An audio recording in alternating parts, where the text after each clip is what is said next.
ಇನ್ನು ಈ ಸಂದರ್ಭದಲ್ಲಿ ಡಿಸಿಎಂ ಡಿಕೆ ಶಿವಕುಮಾರ್ ವಿರುದ್ಧ ಕೇಂದ್ರ ಸಚಿವ ಎಚ್.ಡಿ. ಕುಮಾರಸ್ವಾಮಿ ಅವರು ವಾಗ್ದಾಳಿ ನಡೆಸಿದ್ದಾರೆ. ಪ್ರವಾಹ ವೀಕ್ಷಣೆಗೆ ಮಿಲಿಟರಿ ತರಬೇಕು ಅಂತ ಹೇಳಿರೋದಕ್ಕೆ ಕಿಡಿಕಾರಿದ್ದಾರೆ. ಡಿಸಿಎಂ ಡಿಕೆ ಶಿವಕುಮಾರ್ ಮಿಲಿಟರಿ ಯಾಕೆ ತರೋದಕ್ಕೆ ಹೇಳಿದ್ದಾರೆ ಅಂತ ಪ್ರಶ್ನೆ ಮಾಡಿದ್ದಾರೆ. ಲೂಟಿ ಹೊಡೆಯೋದನ್ನ ನಿಲ್ಲಿಸೋದಕ್ಕೆ ಮಿಲಿಟರಿ ಕೇಳಿದ್ದಾರೆ. ಮಿಲಿಟರಿ ತರೋದು ಯಾಕೆ ಹೇಳಿದ್ರು ಅಂತ ಯೋಚನೆ ಮಾಡ್ತಾ ಇದ್ದೀನಿ ಅಂತ ಹೇಳಿದ್ದಾರೆ. ರಾಜ್ಯಕ್ಕೆ ನಾನು ಬರೋದನ್ನೇ ಡಿಸಿಎಂ ಡಿಕೆ ಶಿವಕುಮಾರ್ ಅವರು ಸಹಿಸ್ತಾ ಇಲ್ಲ, ನಾನು ಬರಲೇಬಾರದು ಅನ್ನೋ ರೀತಿಯಲ್ಲಿ ಹೇಳಿಕೆಯನ್ನ ನೀಡ್ತಾ ಇದ್ದಾರೆ. ಸ್ಥಳ ಪರಿಶೀಲನೆ ಮಾಡೋದು ಜನಪ್ರತಿನಿಧಿಯಾಗಿ ನನ್ನ ಧರ್ಮ ಅಂತ ಎಚ್.ಡಿ. ಕುಮಾರಸ್ವಾಮಿ ಅವರು ಹೇಳಿಕೆಯನ್ನ ನೀಡಿದ್ದಾರೆ. ಡಿಸಿಎಂ ಡಿಕೆ ಶಿವಕುಮಾರ್ ವಿರುದ್ಧ ಕೇಂದ್ರ ಸಚಿವರು ವಾಗ್ದಾಳಿಯನ್ನ ನಡೆಸಿದ್ದಾರೆ.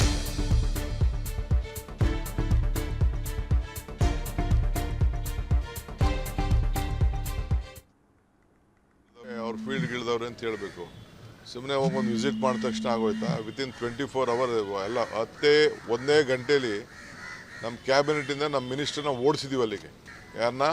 ಮೊಳಕಾಳು ವೈದ್ಯನ, ಕೃಷ್ಣ ಬೈರೇಗೌಡರು ಅವರೆಲ್ಲ ಏನೇನು ಅಟ್ಯಾಕ್ ಮಾಡಬೇಕು ಮಾಡಿದ್ದಾರೆ, ಅಟೆಂಡ್ ಮಾಡಬೇಕು ಮಾಡಿದ್ದಾರೆ, ವಿಡಿಯೋ ಕಾನ್ಫರೆನ್ಸ್ಗಳು ಮಾಡಿದ್ದಾರೆ, ಡಿ ಸಿಗಳಿಗೆ ಹೇಳಿದ್ದಾರೆ, ಎಲ್ಲ ಅಟೆಂಡ್ ಮಾಡಿದ್ದಾರೆ. ನಮ್ಮ ಸರ್ಕಾರ ಏನು ಮಾಡಬೇಕೋ ಮಾಡ್ತದೆ. ಅವರೇನಾದ್ರು ಇದನ್ನು ಮಿಲ್ಟ್ರಿನ ಡೆಪ್ಲಾಯ್ ಮಾಡಿಸಿ ಮಿಲ್ಟ್ರಿಯವ್ರ ಕೈಲಿ ಕೆಲಸ ಮಾಡಿಸಿದ್ರೆ ಹೇಳ್ಬೋದಾಯಿತು, ಕೇಂದ್ರ ಸರ್ಕಾರ ಭಾಳ ನಮಗೆ ಮುತುವರ್ಜಿ ವಹಿಸಿದೆ ಅಂತೇಳಿ. ಸೊ ನಮಗೇನು ಅದರಿಂದ ಏನು ಕಾಣೆ. ಏನಾದ್ರು ಮಾಡ್ಕೊಳ್ಳಿ, ನಮ್ಗೆ ಯಾಕೆ ಅದಕ್ಕೆ ತಲೆ ಯಾಕೆ ಕೆಡ್ಸ್ಕೋಬೇಕು ನಾವು? ಯಾರು ಹೋಗಲಿ, ಯಾರು ಬೇಡ ಅಂತವ್ರೆ, ನಾನು ಯಾಕ್ರಿ ಸ್ಟಾಪ್ ಮಾಡೋಕ್ಕೆ ಹೋಗಲಿ? ಅವ್ರ ಪಾರ್ಟಿ ಸಂಘಟನೆಗೆ ಪಾಪ ಅವರು ಬೇಡ ಅನ್ನೋಕ್ಕಾಗ್ತದ? ನಮ್ಮೆಲ್ಲ ಉಪಮುಖ್ಯಮಂತ್ರಿಗಳವರಲ್ಲ ಮಿಲ್ಟ್ರಿ ತರಬೇಕಾಗಿತ್ತು ಅಂದವ್ರೆ. ಬಹುಶಃ ಅವರು ಮಿಲ್ಟ್ರಿ ಯಾಕೆ ತರಲಿಕ್ಕೆ ಹೇಳಿದ್ದಾರೆ ಅಂದರೆ, ಈ ರಾಜ್ಯದಲ್ಲಿ ದರೋಡೆ ನಡೀತಾ ಇದೆಯಲ್ಲ, ಟೆರರಿಸ್ಟ್ ಆ್ಯಕ್ಟಿವಿಟಿಗಿಂತಲೂ ದರೋಡೆ ಚೆನ್ನಾಗಿ ನಡೀತಾ ಇದೆ. ಆ ದರೋಡೆ ನಿಲ್ಲಿಸಲಿಕ್ಕೆ ಮಿಲಿಟರಿ ಅವ್ನು ಕರ್ಕೊಂಬರೋಕೆ ಹೇಳಿದ್ರೇನೋ ಗೊತ್ತಿಲ್ಲ ನನಗೆ. ನನಗೆ ನೋಡಿದ್ರಾಗ ಅನ್ನಿಸ್ತದ, ನಾನು ಆ ಥರ ನೋಡಿದ್ರೆ ಅನ್ನಿಸ್ತದ ಡಿಪ್ರೆಷನಲ್ಲಿ ಇದ್ದೀನಿ ಅಂತ. ಇಲ್ಲಿ ನೆನ್ನೆ ದಿನ ಮಿಲ್ಟ್ರಿ ತಗೊಂಬರ್ಬೇಕು ಅಂತ ಹೇಳಿದ್ರಲ್ಲ, ಅದಕ್ಕೆ ಹೇಳ್ತಾ ಇದ್ದೇನೆ. ಪಾಪ ಮಿಲ್ಟ್ರಿನ ತರಬೇಕು ಅಂತ ಯಾಕೆ ಹೇಳಿದ್ರು ಅನ್ನೋದು ನನಗೆ ಇನ್ನೂ ಯೋಚನೆ ಮಾಡ್ತಾಯಿದ್ದೇನೆ. ಯಾಕಂದ್ರೆ ರಾಜ್ಯದಲ್ಲಿ ನಡೀತಾ ಇದೆಯಲ್ಲ, ಅದೆಲ್ಲ ಆಮೇಲೆ ಹಾಸನದಲ್ಲೇ ಮಾತಾಡೋಣಂತ. ಅದರಿಂದ ಇಲ್ಲಿ ಇವತ್ತು ಸರ್ಕಾರದ NDRF ಯಾರಿಂದ ಬರ್ತಾರೆ? NDRFನವ್ರು ಇಂಥ ಸಂದರ್ಭದಲ್ಲಿ ಬಂದು ಕೆಲಸ ಮಾಡೋದು ಯಾವ ಅಧೀನದಲ್ಲಿದೆ ಇದು NDRF? ಇಷ್ಟು ಅರ್ಥ ಮಾಡ್ಕೊಳ್ಳೋದೇ ಇದ್ದರೆ ಕರ್ನಾಟಕಕ್ಕೆ ನಾನು ಬರೋದನ್ನೇ ಸಹಿಸಲ್ಲ ಅಂದರೆ ಮತ್ತು ನನ್ನಿಂದೇನು ನಿರೀಕ್ಷೆ ಮಾಡ್ತಾರೆ? ಬರಲೇಬಾರ್ದು ಅನ್ನೋ ರೀತಿಯಲ್ಲೇ ನೆನೆ ಅವ್ರು ಹೇಳಿಕೆ ಇದೆಯಲ್ಲ, ಕುಮಾರಸ್ವಾಮಿ ಇಲ್ಲಿ ಯಾಕೆ ಬರ್ತಾರೆ ಅಂತ ಹೇಳಿ. ನಾನು ಸ್ಥಳ ಪರಿಶೀಲನೆ ನೋಡೋದು ನನ್ನ ಧರ್ಮ ಒಬ್ಬ ಜನಪ್ರತಿನಿಧಿಯಾಗಿ. ಮಂಡ್ಯಾಗ ಹೋದರೂ ಬೇಡ ಅಂತಾರೆ ಹೋಗೋದು, ಉತ್ತರ ಕನ್ನಡಕ್ಕೆ ಹೋಗ್ತೀನಿ ಅಂದರೆ ಅಲ್ಲೂ ಬೇಡ ಅಂತಾರೆ. ಸದ್ಯ ಇಲ್ಲಿಗೆ ಹಾಸನದವ್ರು ಬರಬೇಡಿ ಅಂತ ಹೇಳಿಲ್ಲ, ಇದೊಂದು ಸದ್ಯ ಇಲ್ಲೂ ಅದೇನೋ ಅವ್ರನ್ನೇ ಕೇಳಬೇಕು. ಅವ್ರದ್ದು ಏನೋ ನಾನು ಬರ್ತೀನಿ ಅಂದ್ರೆ ಕರ್ನಾಟಕಕ್ಕೆ ಬಹುಶಃ ಅವ್ರ ಕೈಕಾಲು ನಡುಗುತ್ತೆ ಅಂತ ಕಾಣಿಸ್ತದೆ. ಇನ್ನು ಈ ಸಂದರ್ಭದಲ್ಲಿ ಡಿಸಿಎಂ ಡಿಕೆ ಶಿವಕುಮಾರ್ ವಿರುದ್ಧ ಕೇಂದ್ರ ಸಚಿವ ಎಚ್.ಡಿ. ಕುಮಾರಸ್ವಾಮಿ ಅವರು ವಾಗ್ದಾಳಿ ನಡೆಸಿದ್ದಾರೆ. ಪ್ರವಾಹ ವೀಕ್ಷಣೆಗೆ ಮಿಲಿಟರಿ ತರಬೇಕು ಅಂತ ಹೇಳಿರೋದಕ್ಕೆ ಕಿಡಿಕಾರಿದ್ದಾರೆ.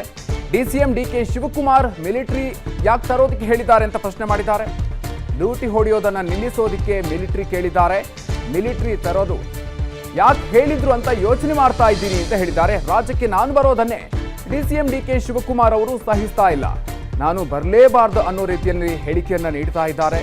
ಸ್ಥಳ ಪರಿಶೀಲನೆ ಮಾಡೋದು ಜನಪ್ರತಿನಿಧಿಯಾಗಿ ನನ್ನ ಧರ್ಮ ಅಂತ ಎಚ್.ಡಿ. ಕುಮಾರಸ್ವಾಮಿ ಅವರು ಹೇಳಿಕೆಯನ್ನ ನೀಡಿದ್ದಾರೆ. ಡಿಸಿಎಂ ಡಿಕೆ ಶಿವಕುಮಾರ್ ವಿರುದ್ಧ ಕೇಂದ್ರ ಸಚಿವರು ವಾಗ್ದಾಳಿಯನ್ನ ನಡೆಸಿದ್ದಾರೆ.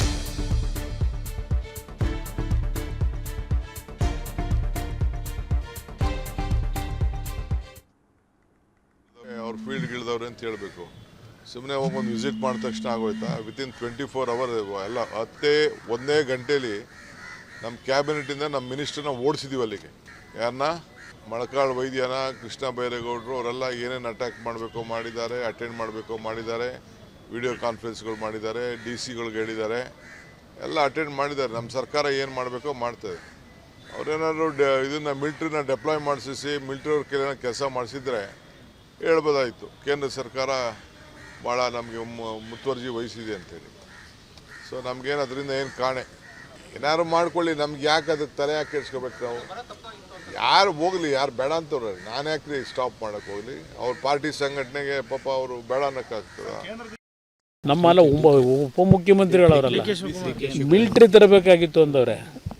ಬಹುಶಃ ಅವರು ಮಿಲ್ಟ್ರಿ ಯಾಕೆ ತರಲಿಕ್ಕೆ ಹೇಳಿದ್ದಾರೆ ಅಂದರೆ, ಈ ರಾಜ್ಯದಲ್ಲಿ ದರೋಡೆ ನಡೀತಾ ಇದೆಯಲ್ಲ, ಟೆರರಿಸ್ಟ್ ಆ್ಯಕ್ಟಿವಿಟಿಗಿಂತಲೂ ದರೋಡೆ ಚೆನ್ನಾಗಿ ನಡೀತಾ ಇದೆ. ಆ ದರೋಡೆ ನಿಲ್ಲಿಸ್ಲಿಕ್ಕೆ ಮಿಲಿಟರಿಯನ್ನು ಕರ್ಕೊಂಬರೋಕೆ ಹೇಳಿದ್ರೇನೋ ಗೊತ್ತಿಲ್ಲ ನನಗೆ. ನನಗೆ ನೋಡಿದ್ರಾಗ ಅನ್ನಿಸ್ತದ, ನಾನು ಆ ಥರ ನೋಡಿದ್ರೆ ಅನ್ನಿಸ್ತದ ಡಿಪ್ರೆಷನಲ್ಲಿ ಇದ್ದೀನಿ ಅಂತ. ಇಲ್ಲಿ ನೆನ್ನೆ ದಿನ ಮಿಲ್ಟ್ರಿ ತಗೊಂಬರ್ಬೇಕು ಅಂತ ಹೇಳಿದ್ರಲ್ಲ, ಅದಕ್ಕೆ ಹೇಳ್ತಾ ಇದ್ದೇನೆ. ಪಾಪ ಮಿಲ್ಟ್ರಿನ ತರಬೇಕು ಅಂತ ಯಾಕೆ ಹೇಳಿದ್ರು ಅನ್ನೋದು ನನಗೆ ಇನ್ನೂ ಯೋಚನೆ ಮಾಡ್ತಾಯಿದ್ದೇನೆ. ಯಾಕಂದ್ರೆ ರಾಜ್ಯದಲ್ಲಿ ನಡೀತಾ ಇದೆಯಲ್ಲ, ಅದೆಲ್ಲ ಆಮೇಲೆ ಹಾಸನದಲ್ಲೇ ಮಾತಾಡೋಣ ಅಂತ. ಅದರಿಂದ ಇಲ್ಲಿ ಇವತ್ತು ಸರ್ಕಾರದ NDRF ಯಾರಿಂದ ಬರ್ತಾರೆ? NDRFನವ್ರು ಇಂಥ ಸಂದರ್ಭದಲ್ಲಿ ಬಂದು ಕೆಲಸ ಮಾಡೋದು ಯಾವ ಅಧೀನದಲ್ಲಿದೆ ಇದು NDRF? ಇಷ್ಟು ಅರ್ಥ ಮಾಡ್ಕೊಳ್ಳೋದೇ ಇದ್ದರೆ ಕರ್ನಾಟಕಕ್ಕೆ ನಾನು ಬರೋದನ್ನೇ ಸಹಿಸಲ್ಲ ಅಂದರೆ ಮತ್ತು ನನ್ನಿಂದ ಏನು ನಿರೀಕ್ಷೆ ಮಾಡ್ತಾರೆ? ಬರಲೇಬಾರ್ದು ಅನ್ನೋ ರೀತಿಯಲ್ಲೇ ನೆನೆ ಅವ್ರು ಹೇಳಿಕೆ ಇದೆಯಲ್ಲ, ಕುಮಾರಸ್ವಾಮಿ ಇಲ್ಲಿ ಯಾಕೆ ಬರ್ತಾರೆ ಅಂತ ಹೇಳಿ. ನಾನು ಸ್ಥಳ ಪರಿಶೀಲನೆ ನೋಡೋದು ನನ್ನ ಧರ್ಮ ಒಬ್ಬ ಜನಪ್ರತಿನಿಧಿಯಾಗಿ. ಮಂಡ್ಯಾಗ ಹೋದರೂ ಬೇಡ ಅಂತಾರೆ ಹೋಗೋದು, ಉತ್ತರ ಕನ್ನಡಕ್ಕೆ ಹೋಗ್ತೀನಿ ಅಂದರೆ ಅಲ್ಲೂ ಬೇಡ ಅಂತಾರೆ. ಸದ್ಯ ಇಲ್ಲಿಗೆ ಹಾಸನದವ್ರು ಬರಬೇಡಿ ಅಂತ ಹೇಳಿಲ್ಲ. ಇದೊಂದು ಸದ್ಯ ಇಲ್ಲೂ ಅದೇನೋ ಅವ್ರನ್ನೇ ಕೇಳಬೇಕು. ಅವ್ರದ್ದು ಏನೋ ನಾನು ಬರ್ತೀನಿ ಅಂದ್ರೆ ಕರ್ನಾಟಕಕ್ಕೆ ಬಹುಶಃ ಅವ್ರ ಕೈಕಾಲು ನಡುಗುತ್ತೆ ಅಂತ ಕಾಣಿಸ್ತದೆ. ಅನುಕ್ಷಣದ ಸುದ್ದಿಗಳಿಗಾಗಿ ವಿಸ್ತಾರ ನ್ಯೂಸ್ ಯೂಟ್ಯೂಬ್ ಚಾನೆಲ್ ಸಬ್ಸ್ಕ್ರೈಬ್ ಮಾಡಿ. ಹೊಸ ಸುದ್ದಿಗಳ ನೋಟಿಫಿಕೇಶನ್ಗಾಗಿ ಬೆಲ್ ಐಕಾನ್ ಕ್ಲಿಕ್ ಮಾಡಿ.